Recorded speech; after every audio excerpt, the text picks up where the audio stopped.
Arizona, can we start at the beginning and can you tell us the story of what's happened in your life from the very start? Okay, what I can tell you is that before I started looking into my life, back in 1989, I was starting to have flashes of things, and my life was not what it seemed to be, which is why I started looking into it. And what I found out was that I had a lot of missing time, and a whole lot of missing time, as to what had occurred in my life. And when I started looking into what had happened in my life, it was the only way that at the time that I knew, was to start going to see a therapist. Within a year, I was talking about memories of being sexually abused by my father, which was part of what was supposed to happen. And I was starting to talk about mind control issues, and I was talking about ritual abuse issues at the time, and I didn't have the whole thing put together. It's taken me years, all these years, it's taken approximately almost 10 years to put this together, what has happened to me. And in the process, I have lost everything that I ever had in my life, and anything I held dear in my life.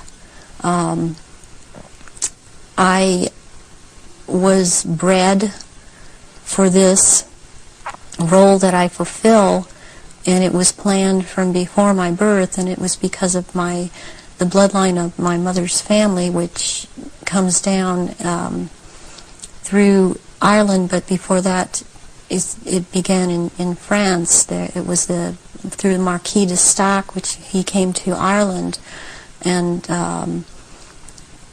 changed the name to Stack, and then I was chosen, and the birth was planned. My parents were forced to move down to this area for the reason that the High Council is down here, which is, there are 6 councils of 13 in this country, and the High Council is down here. We're talking the United States? The United States, yes.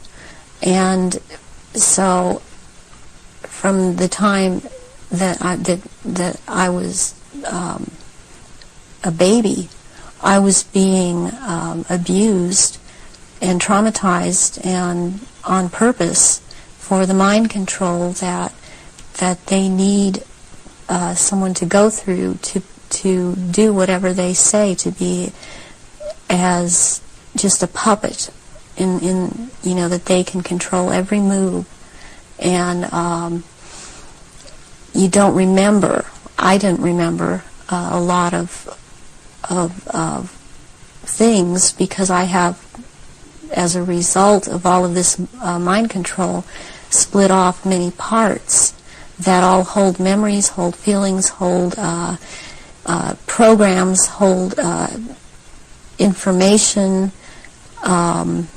and I've been working very hard to pull all of that up, and it's been a long, slow process for me, because there don't seem to be a lot of people in the field that I only felt was the only way I could go was psychiatric and psychological. They don't seem to know what is really going on, and I believe that a lot of them are afraid of being sued should they suggest something, and so they cannot lead or suggest. And it's been a process of me having to trigger myself to remember, and be around people that can help me with that can't really be touched by False Memory Syndrome Foundation. So what happened? You say you were abused as a child as part of this compartmentalizing of your mind. What went on after that, as you got older? Well, they start with wanting to make you an obedient slave at first, and so they do a lot of sensory deprivation, they do a lot of sensory overload, and they switch between the two, and they do out-and-out torture. They take a small child and they electroshock. In my case, it was electroshock to the brain, and they would take away my chance to sleep. They kept me awake for many hours at night, would not let me sleep. And I was also told things, as this was before the age of 5, I was told things such as, they would make me drink water, and they would say, if you pass urine, you're going to have to drink it. And they would make me drink it. And if you have bowel movement, you're going to have to eat the feces, which is also what happened to me. And then they would play, there was a programmer that was programming me, a very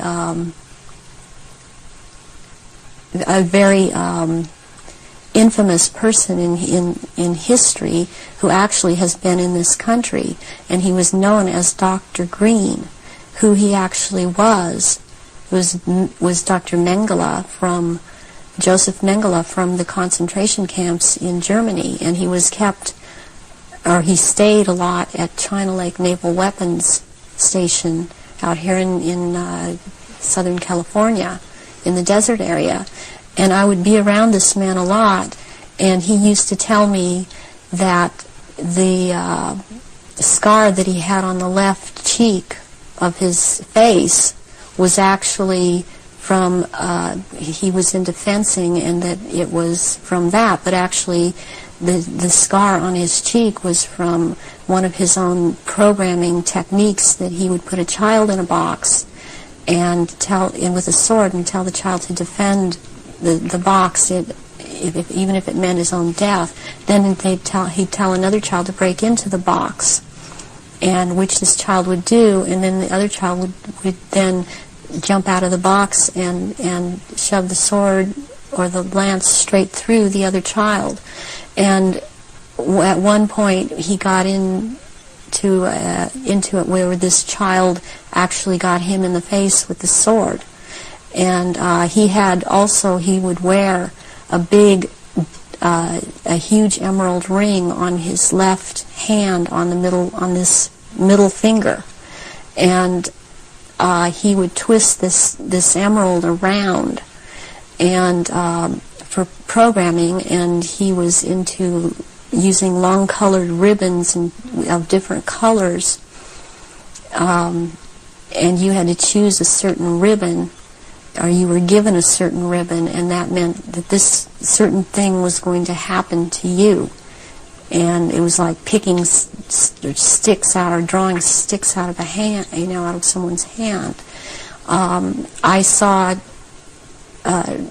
games of Russian roulette played where it was chosen beforehand that a child would die, and the child would put the gun up to his head and pull the trigger, and this child would end up dying. But it was meant to scare all of us, keep us in terror, as there were many other children that were around me that went through the same thing. I have run into people from my childhood that have known me, and I've recognized their names, and even if they change their names and change their hair color, as I have done, they have recognized me, or I have recognized them, and I know their name, they know my name. There isn't any way for this to have happened. It's just beyond coincidence. And when you get older, I mean, they start taking, this programmer in particular, Mengele, would take me to rituals. I went to rituals with him all over this country and in Britain and in France, and it was known by intelligence agencies in this country that this man was here. They brought him here. Is that Project Paperclip you're talking about? Yeah. Through the OSS. And my family, or my so-called family, are all DID. They have not. They are very well programmed, and they have not sought help. They have not gone in and tried to figure out what's happened. They believe they've had this certain kind of life that they've had, and as far as they are concerned, I am crazy. And they have much different memories of what I have, and I was always told certain things by my parents that my sisters were never told. And biologically, I have to add at this point that my mother is my mother. I am not biologically related to my father. And this has to do with the bloodlines, and his was considered impure. And this is all about purity of the bloodline. And that is why I am involved in this. There are people that are involved in this that it is not so much because of bloodline, but they have the ability to dissociate and be used as slaves by these people. You say that you come from a certain bloodline, and there is this obsession with bloodlines that this Brotherhood Illuminati have. Why is that? Because what first started coming out was about the Aryans, and the purity of the blood. And what it's all about is that the blood and the menstrual blood contains something that is important for the propagation of this race that is controlling things on this planet. And these people that are in the organization that the Council of 13 is under and they have something called the Grand Druid Council or the Octagon, they're called the Illuminati. And the Illuminati are actually run by these 13 bloodlines, which are all of the royal families in Europe and in England. And they need the blood because they are, in fact, not human. They take human shape. They are reptilians. And they need the blood. The blood helps them maintain their reptilian shape, and it helps them maintain their sanity, and it helps them to live in this world because they are not from this world. Does that relate to what the